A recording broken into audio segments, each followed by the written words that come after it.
दोस्तों, क्या आपके भी मोगरा, चंपा, चमेली के साथ साथ चांदनी जैसे पौधे सिर्फ हरे भरे बने हुए हैं, उन पर कलियां नहीं बन रही हैं, या फिर बरसात के सीज़न में काफ़ी कम संख्या में फ्लावरिंग होती है? तो दोस्तों, आज के वीडियो में मैं आप लोगों के साथ में शेयर करूंगी कि बरसात के सीज़न में इन पौधों से ढेरों फूल लेने के लिए अभी आपको अपने पौधों में ऐसे कौन से ज़रूरी कामों को करना है। साथ ही साथ कुछ ऐसी सीक्रेट फर्टिलाइज़र भी शेयर करूंगी जिसका कि इस्तेमाल करने से आपके पौधे पर कलियां बननी स्टार्ट हो जाएंगी। नमस्कार दोस्तों, आप सभी का अपने ही चैनल पर एक बार फिर से स्वागत है। तो चलिए दोस्तों, वीडियो को स्टार्ट करते हैं। तो दोस्तों, मोगरा, चंपा, चमेली, चांदनी के साथ साथ जितने भी पौधे जैस्मिन फैमिली में आते हैं, उन सभी पौधों पर बरसात के सीज़न में काफ़ी अच्छी फ्लावरिंग होती है। साथ ही साथ पौधे भी काफ़ी अच्छी ग्रोथ करते हैं।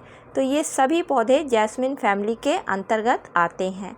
तो चलिए देखते हैं कि हमें इन पौधों से अच्छी फ्लावरिंग लेने के लिए किन कामों को करना ज़रूरी है। तो पहला सबसे काम आपको करना है कि इन पौधों को, अब आपको बरसात का सीज़न स्टार्ट हो रहा है, तो कम से कम 5 से 6 घंटे की बराबर की धूप दिखानी है, क्योंकि इससे कम की धूप में पौधा आपका ग्रोथ करेगा लेकिन पौधे पर अच्छी फ्लावरिंग नहीं होगी।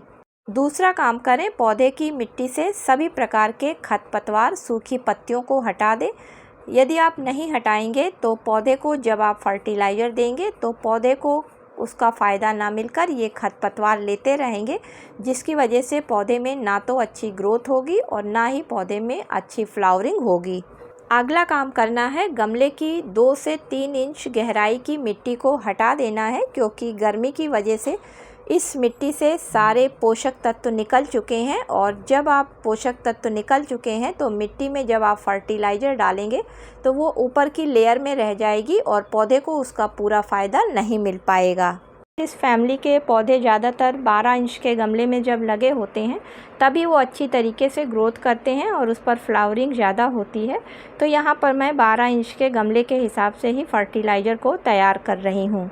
तो सबसे पहले वर्मी कंपोस्ट खाद को ले लेते हैं। तो 12 इंच के गमले के लिए 100 ग्राम के करीब वर्मी कंपोस्ट खाद ले रही हूँ, क्योंकि इसमें नाइट्रोजन, फास्फोरस के साथ में और भी बहुत से पोषक तत्व मिले हैं जो कि प्लांट की ग्रोथ के लिए बहुत अच्छे होते हैं।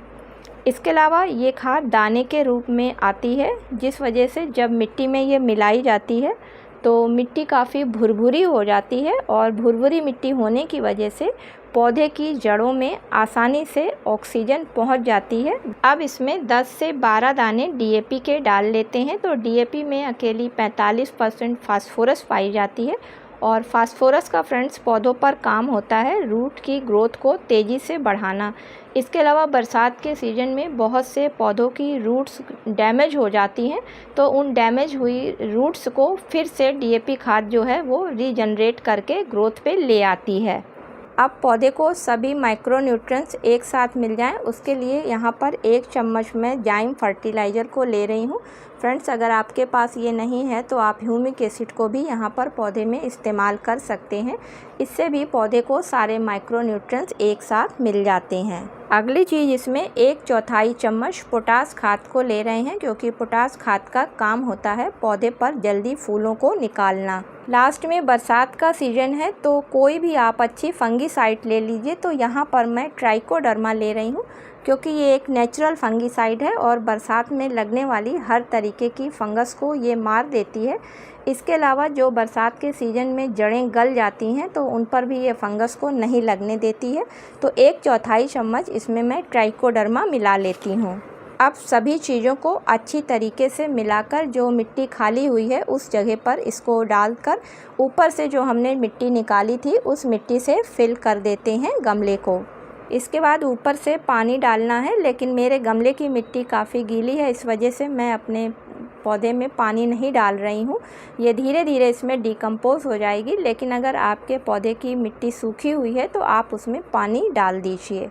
तो दोस्तों अगर इस तरीके से आप इस फर्टिलाइज़र का अपने इस फैमिली के सभी पौधों पर महीने में एक बार इस्तेमाल करते हैं तो आप देखेंगे कि जिन पौधों पर अभी तक कलियां नहीं बन रही थी उन पौधों पर कलियां बनने लगी हैं।